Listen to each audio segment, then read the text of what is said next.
ఈ వాక్యాన్ని వీక్షిస్తున్న సహోదరి సహోదరులందరికీ క్రీస్తు పేరట వందనములు.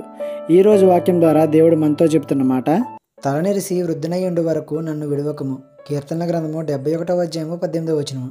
నేను ఇంకా ఆశీర్వదింపబడాలి, లోకంలో ఉండే విలువైనవన్నీ నేను పొందుకోవాలి, కుటుంబాన్ని ఒక స్థాయికి తీసుకువెళ్ళాలి, ఇంకా మంచి పేరు ప్రఖ్యాతులు తెచ్చుకోవాలి, అందరూ నన్ను మంచి భక్తుడు మంచి భక్తురాలు దేవునికి అని అనుకోవాలి, నా గురించి చెప్పుకోవాలి అలాగా. కాబట్టి నేను తలనెరిసి వృద్ధుడినయ్యే వరకు నన్ను విడువకు అని అంటున్నాడా దావీదు?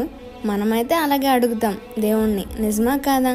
కానీ దావీదు అయితే వచ్చే తరానికి పుట్టబోయే తరానికి నీ గురించి నేను వారికి చెప్పాలయ్యా, నీ బాహుబలము, నీ శౌర్యము, నీవు చేసిన గొప్ప కార్యాలు, నీ ప్రేమ దయ కృప గురించి నేను వారికి వివరించాలయ్యా, నిన్ను గూర్చి ఉపదేశాలు వారికి తెలియజేయాలయ్యా.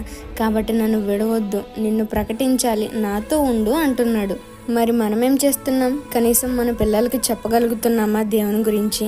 నీవు వారికి దేవుని గురించి ఎంతగా చెప్తున్నావు అని తెలియడానికి నీ బిడ్డల జీవితాలే వారి ప్రవర్తనలే సాక్ష్యమని మర్చిపోకు. ఈ చిన్న సువార్త పరిచర్యలో మీ సహోదరులు. God bless you. ఆమేన్.